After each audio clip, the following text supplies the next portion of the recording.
Hey photographer, Jessica Whitaker here. In this video, I am comparing a 35mm against a 50mm. We are just focusing on the focal length. The brand is not relevant. I will be explaining the differences as simply as possible. So even if you are not familiar with all the technical jargon, don't worry because I'm not going to include it. I want you to feel educated and empowered by the end of the video so you can make a purchasing decision for yourself. If you are interested in the specific specs for the lenses that I use today, I'll have them linked down below. Those who want to know, I am shooting on a Canon R5 and a Canon 35mm RF lens. Both of these pieces of equipment are borrowed from KEH Camera, and then the other lens that I have is the 50mm 1.2 EF lens, and I use an adapter for this. I have some side-by-side lens comparison images that I'll be throwing up throughout the video, and I will also have them linked down below in a blog post if you want to take a closer look. Thank you so much to Squarespace for sponsoring this free photography video and making it possible. If you're a photographer looking to showcase your work, book more clients, and grow your business, Squarespace is the all-in-one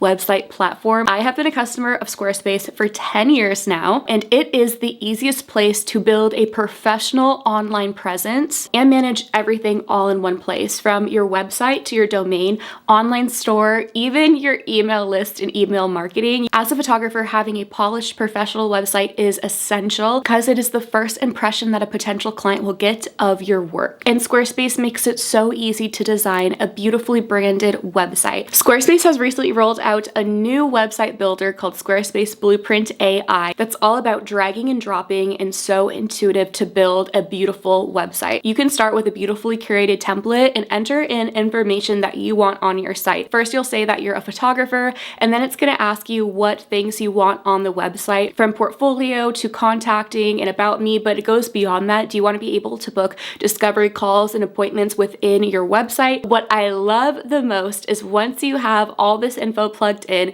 and you go to design your website, you get to drag and drop all of your elements without the constraint of a grid. So these flexible website templates truly rival other popular platforms that center around the drag and drop capability, but those platforms don't have all the tools that Squarespace does. If you're ready to build a website that does it all, head to squarespace.com for a free trial. And when you're ready to launch your beautiful professional website, go to squarespace.com/Jessica Whitaker to get 10% off your first purchase of a website or a domain. Let's start out by talking about when do I use each lens, starting with the 35mm. The 35mm was the most popular lens choice back in 2016, 2017. This new wave of photographers, including myself, Gen Z and millennial, we were going crazy for the particular lens, the Sigma 35 Art 1.4. This lens was taking the world by storm, or at least the photography Facebook groups. A lot of us were using it for portraits, but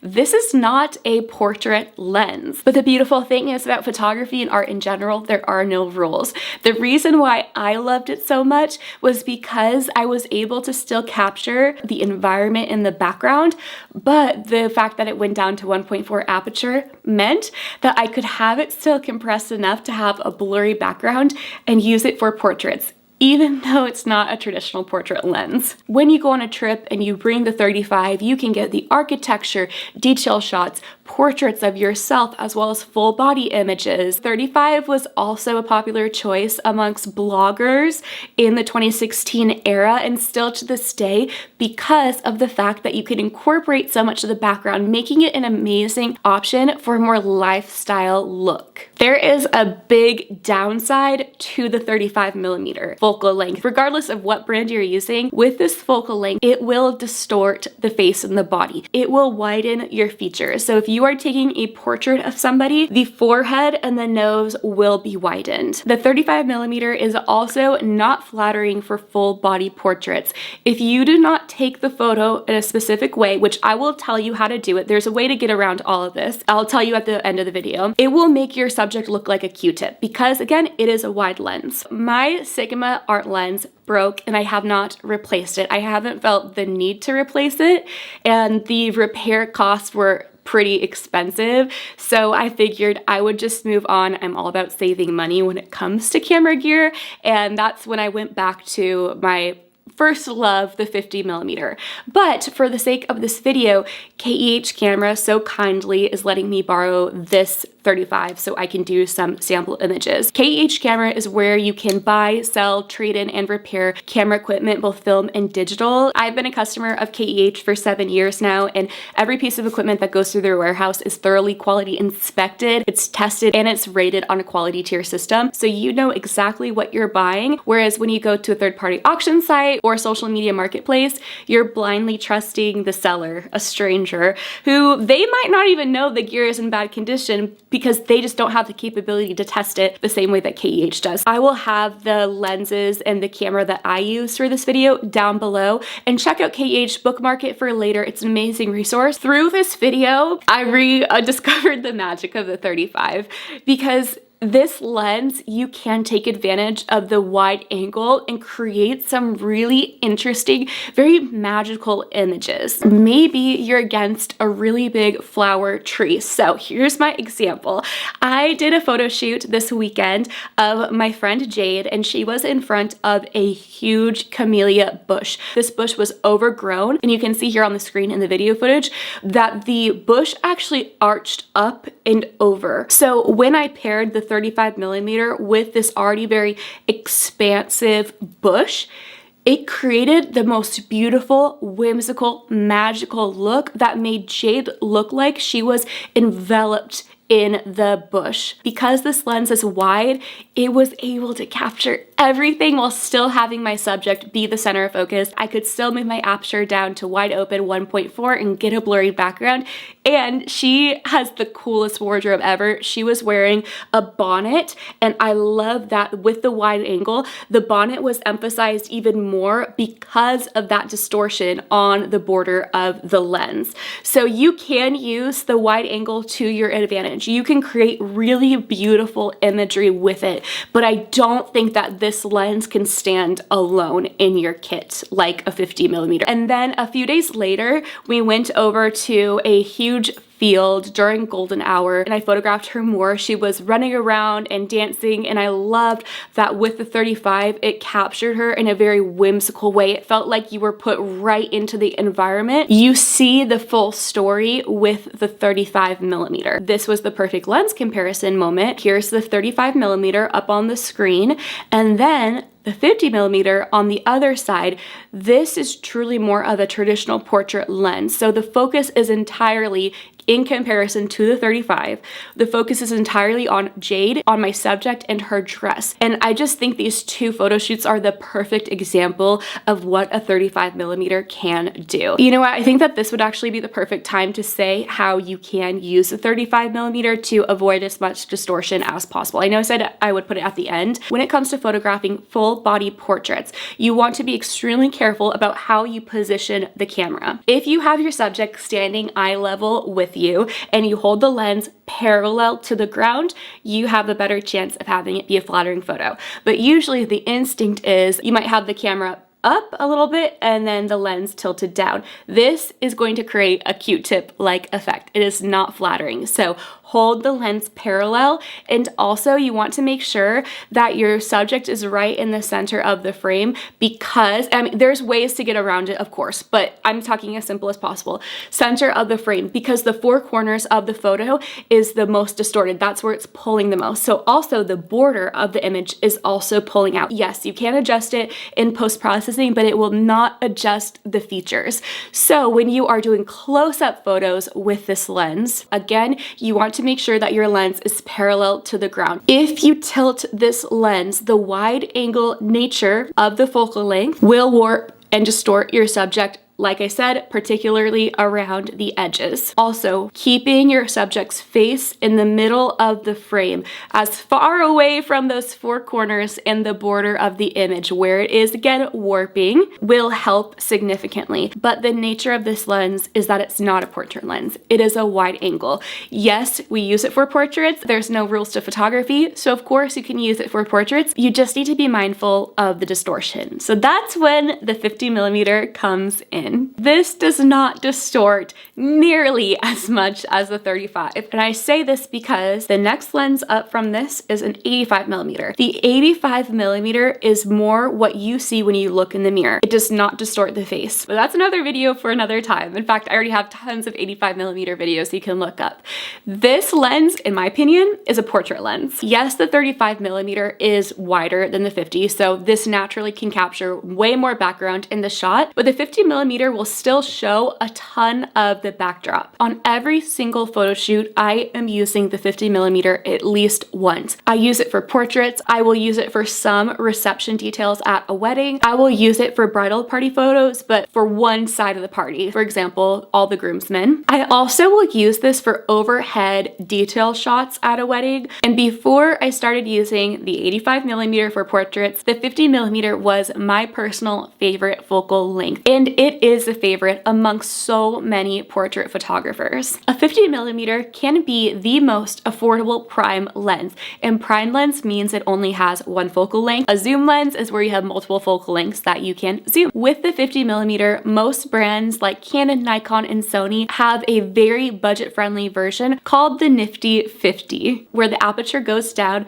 to 1.8. You can usually score it for about $100 on KEH, which again is the brand that let me borrow the 35mm and the R5 for this video. Then with most brands, there's also a mid-range 50mm, which is the 50mm 1.4. That's what I used for years and years until I upgraded to a used version of the 50mm 1.2 lens. There is an option for everybody's budget. I love the 50mm focal length because it is not too tight, but it still compresses the background nicely, especially if you are shooting wide open on 1.2, 1.4, 1.8. If your personal taste is a very blurry background, you will want to go for a 50mm over a 35 because this focal length allows more compression. So that means that your subject will be much more isolated from the background versus that of a 35. It is just the science, the mechanics, the technology that we are not getting into. This can create that effect. The 35mm cannot create as isolated of a backdrop because of the focal length. But it doesn't mean there's anything wrong with a 35mm. It can still look amazing. Again, this is where the personal preference comes in. And I think that's why it's so helpful to have all of these side-by-side images. And again, all of them will be linked down below if you want a closer look. So it does boil down to what emotion do you want to invoke with your images. These two lenses are two different tools that can achieve totally different results. If you want less background visible, more focus on the subject, you are going to want to go with a 50mm. If you want a more versatile option, more expansive, being able to show more of the background and environment, which can be useful for creating a more storytelling lifestyle aspect, you'll want to go for a 35mm. Let's take a closer look at some side-by-side image comparisons.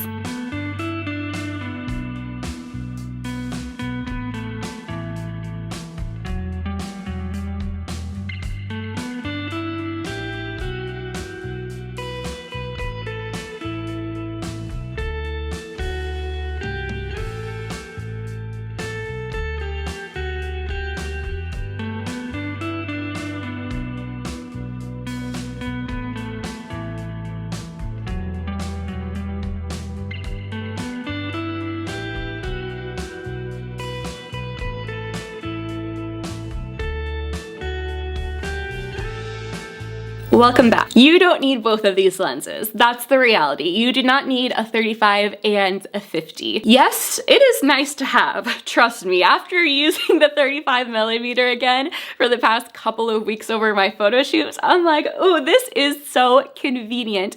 But if you have no lenses and you are looking to purchase your very first one and you're gonna be doing a lot of portrait photography, I recommend starting out with a 50mm, and I recommend starting with the Nifty 50, the 51.8, the most affordable, cheapest option. The 35mm would be an amazing option for somebody who wants one lens to start out with that they can capture everything with. They can go on vacation with it. They can still take portraits. You need to be mindful of distortion. You can even use it for your own small business. Maybe you're somebody who's watching and you're not a photographer, but you are looking for a prime lens for your small business. Go with a 35 because you will be able to use it over and over for a variety of different situations. It also is a good option for any parents out there who are looking for a prime lens, which means again, you cannot zoom in and out with it to capture everyday moments in your life with your kids. If you are a photographer who photographs kids and families, the 35mm is an amazing option for you over a 50 because kids are running around, they're moving a lot, and you're gonna have a much better chance as a photographer capturing with a 35 over a 50 because you're not gonna have to worry so much about scooting back and forth to get them in the frame since the 50mm is a tighter focal length. I've said this over and over, but the 35 is perfect if you want to capture more of the backdrop because you're not gonna have to scoot as far away. Let's say you're on a trip and you want to capture the architecture of the building in front of you. You can just take a few steps back and get a pretty good amount of it in the shot. But with the 50mm, you can do the same. You just could be restricted in some areas. You can still capture a full building, whatever it is. You're just going to have to scoot further back. And there are situations that we are in where it's impossible to scoot back any further.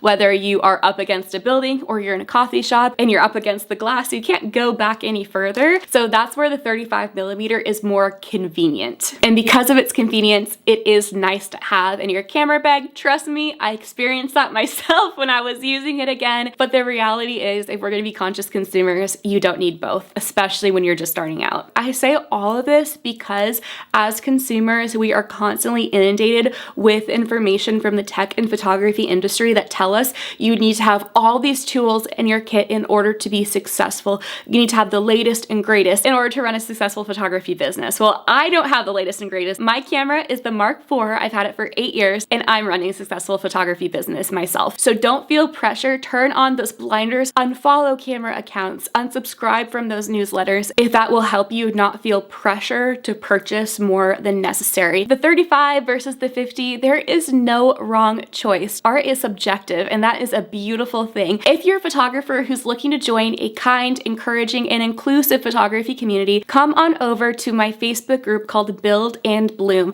This is the best free resource that I have. So whether you need help drafting a response to a difficult client situation, you want an extra set of eyes on a gallery before you send it out, or you're still wondering, should I get a 50 or should I get a 35? Share away and build and bloom. I also have the Build and Bloom Photography podcast that comes out every single Thursday. You can listen and learn wherever you get your podcast. I believe in you and I believe in your business. Be sure to hit subscribe so you're the first to know when new free videos for your business come out. And I will see you in my next video. Click right here to watch and to learn. I'll see you there.